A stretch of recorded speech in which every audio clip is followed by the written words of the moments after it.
All right, now let's explore the current state of supply chain finance in Nigeria, the challenges it faces, and the transformative role of technology. We'll also delve into how businesses are leveraging technology to optimize their supply chains, the tangible benefits that they've experienced, and the emerging trends that are shaping the future of supply chain finance. Well, joining me now for this conversation, we have Oluseyi Sheton, is a co-founder, Chief Growth Officer of Vendor Credit. Great to have you on the show. Good morning. Good morning. Yeah, it's great to have you.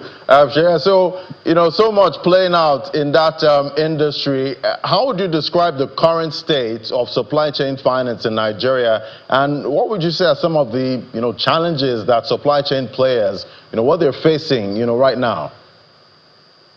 Well, so supply chain finance basically tries to bridge a gap that exists. It's usually buyer-led.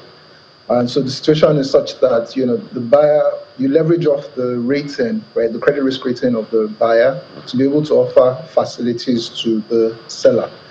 In most cases, the buyers are large multinational corporates, while the sellers are predominantly SMEs. So speaking to the challenges that exist there, supply chains are obviously not immune from the macroeconomic conditions that, a lot of us experienced last year. Inflation was, it peaked up to 34.8%, and devaluation officially was about 40%. Energy costs went up off the back of the fact that subsidies were removed, and that affected both sides of the supply chain finance partnership.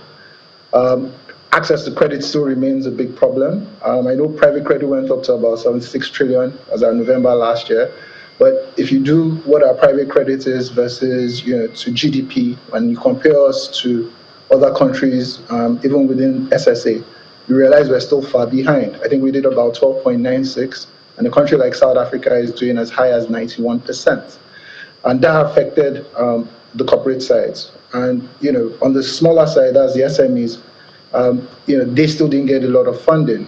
Family and friends still remain the major source of funding that they get. I think PwC did a report where they mentioned about 38% of the survey that they did. 38% of the funding was secured by from family and friends.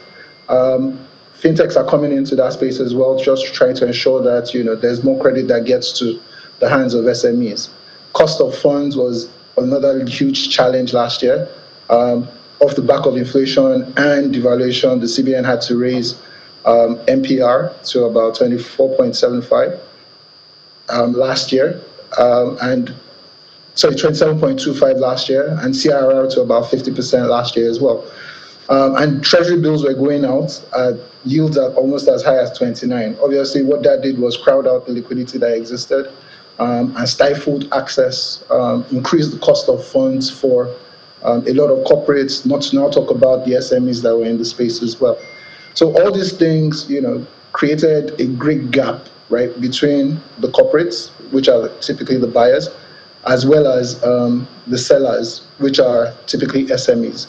And supply chain finance was needed more than ever at those points in time, because the buyers had to extend payment terms in reaction to that, leveraging off their powers of negotiation, and pretty much passed it down to the SMEs who had little or no chances of fighting back. Right. So supply chain finance, innovative solutions like that had to step in to try and bridge those gaps and ensure that those partnerships continue to thrive.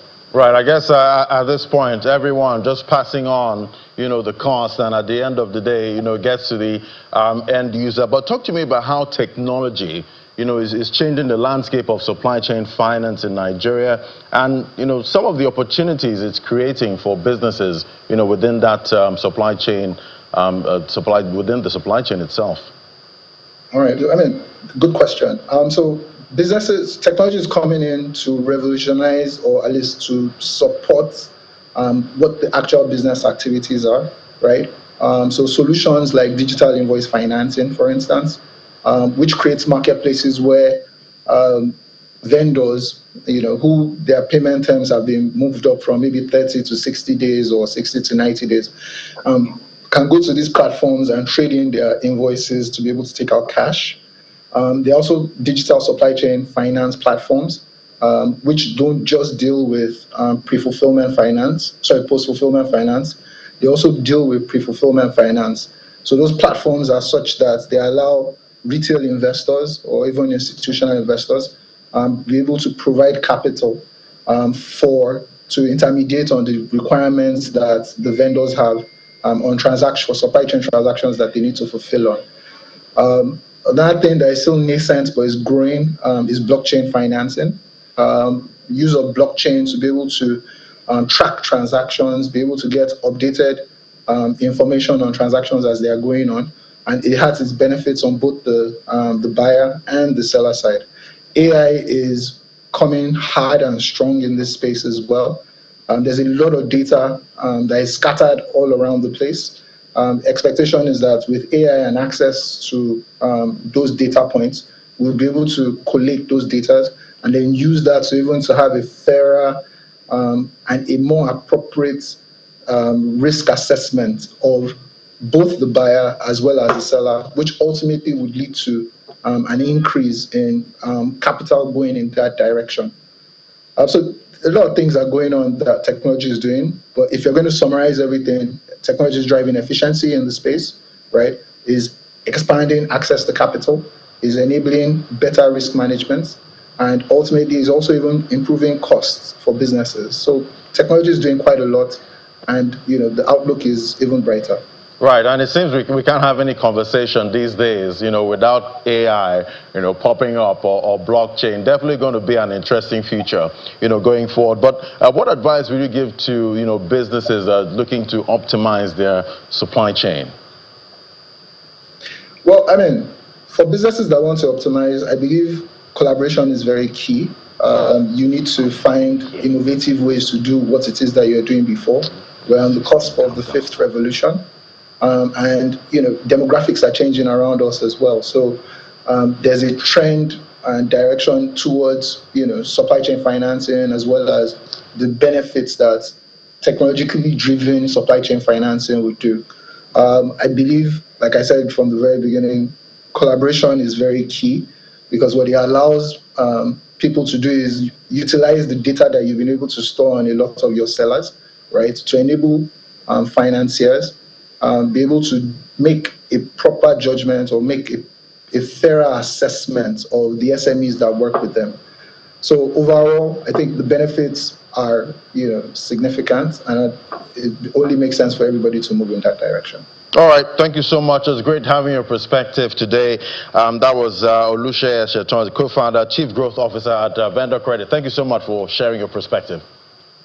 All right, thank you so much for having me.